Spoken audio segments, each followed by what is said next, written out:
How the brain works. Ever wondered how your brain works? Let's dive into the fascinating world of neuroscience. Our brain has billions of neurons constantly communicating to control our thoughts, actions, and emotions. These neurons transmit information through electrical signals called synapses. Think of your brain as a supercomputer with different parts handling various tasks. The cerebrum controls thinking and learning, and the cerebellum manages movement and balance. Meanwhile, the brainstem keeps our body functioning by overseeing breathing, heart rate, and digestion. Lastly, the limbic system governs our emotions and memories. In a nutshell, our incredible brain is a complex, powerful machine that shapes our every experience.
And welcome to Little Learners. So many of you have been asking for this video for so long, and I'm really sorry it's taken me so long to get to it.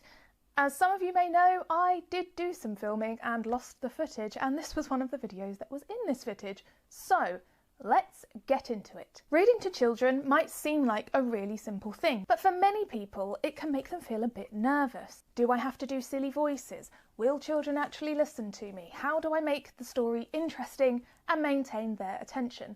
All very valid questions, which I hope I will be answering in this video for you. So first of all, it's really important, of course, to have age-appropriate reading material. My specialty is EYFS, and so I have chosen We're Going on a Bear Hunt, a very, very popular book which children above EYFS age will also really enjoy. I'll tell you some things that I really like about this book and why it's a great one to choose. First of all, it has lots of repetition in it. So every other page, we're going on a bear hunt. We're going to catch a big one. We're not scared. And it's something that children can then learn and join in with. Joining in with stories is really important, which we will get onto later. The book also has really lovely illustrations, and pictures are so important for children's reading. Looking at picture books with children is something you should absolutely do. Books don't have to have words in them for children to enjoy them and to explore them. Understanding what's going on in pictures and understanding a story from the pictures is something that can help children with their comprehension skills when they do come to reading words later on. So please don't be worried if you've got books that don't have words in, because they are so important even for older children. So I thought what I would do is just read a little bit of this story so you can see how I would read it, and then I'll go into a little bit more detail about what you might do when you're reading a story to children. Before starting the story, I might even ask questions about the cover, so the picture on the front, and the name of the story. What do children think is going to happen in the story, just to get a bit of a conversation going and exploring those comprehension skills about predicting what might happen. We're going on a bear hunt. We're going to catch a big one. What a beautiful day. We're not scared. Uh-oh, grass, long wavy grass. We can't go over it. We can't go under it. Oh no, we've got to go through it. So as you can see there, I am really using expression in my voice for the different sentences. Don't worry if you feel silly when you're doing this. It's really a great way to engage children rather than just reading like this. We're going on a bear hunt. We're going to catch a big one. What a beautiful day. We're not scared. Reading it like that, kind of more monotone, how you might read to yourself, is not as engaging for children as we're going on a bear hunt. We're going to catch a big one. Now this part of this story repeats and repeats and repeats. So As you go through the story, or if children have already heard this story before, you can encourage them to join in. So you might say, "We're going on a bear hunt. We're going to catch a big one. What a beautiful day." "We're not." And wait for them to join in. And as you go through the story, they'll be able to join in even more of that. Also look out for opportunities for children to get a bit active when you're reading a story, if that's appropriate. Obviously, if you're doing a bedtime story, you might not want them to be getting really active. But, for example, on this page, we have the grass being swishy, swashy, swishy, swashy. So we can pretend to be the grass and be swishy, swashy. When you're going through the story, you can be asking children questions. You don't have to, but this can be another way to extend their learning and to engage them in the story. So, for example, on this page, the family is going through a river. Splash, splosh, splash, splosh. What can you see in this picture? They might say they can see that they've taken their shoes off, or that the baby is on the daddy's shoulders. What do you think it feels like in the river? Have you ever been in a river before? What would you do if you got to a river and you needed to cross it?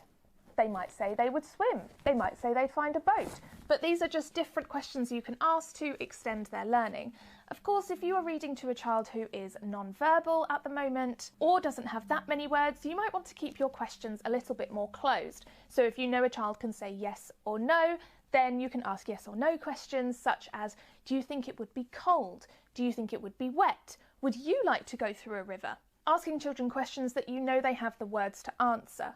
This allows them to be involved and engaged with the story in a way that is appropriate for their level. If children are struggling to answer your questions, you might want to try modelling the answers. For example, when the family is going through a snowstorm, you might say, "Oh, do you remember when we saw snow? It was so chilly, wasn't it?" And you can be talking about your own ideas about the story. So to recap so far, we have making sure children can see the story, reading with expression, and asking relevant questions during the story. If you are reading to a child who can read or is starting to be able to read, you might want to invite them to read some of the story as well. So for example, if you have a child who is learning phonics or they know their 26 letter sounds and they're starting to blend sounds together to make whole words, you might want to ask them to sound out the word not. So you can say we're, and they can sound out ot, not. Great! We're not scared. So that's another way that you can involve them in the reading. Of course, if you're reading to a child who has a much higher level of fluency when reading, you can invite them to read whole pages. You can take a turn, they can take a turn, so that they don't feel like the pressure is all on them to read, but you are still getting to hear them read and enjoying the book together. Sometimes it's a good idea, if you haven't read a story before, to go through it beforehand so that you know key moments that you really want to bring expression into your voice. So, for example, in this story, they reach a cave. Tip, toe, tip, toe, tip, toe. What's that? You can pause on this page and say, what do you think they can see? One shiny wet nose, two big furry ears, two big goggly eyes. It's a bear! Again, please don't feel like you're being really silly when you're reading this way. It is a way to really excite and engage children in reading. And I understand that for a lot of people this might not come naturally and it takes a bit of practice, and that is okay. In order to practice, you might even want to take one of your children's books and read it to yourself on your own, practicing that expression. It's okay if you need to do this. As I said, this does not come naturally to everyone. So we've talked a lot about how to read to children and how to involve them in the story. When you are listening to children read, it is slightly different because obviously you are focusing on them reading.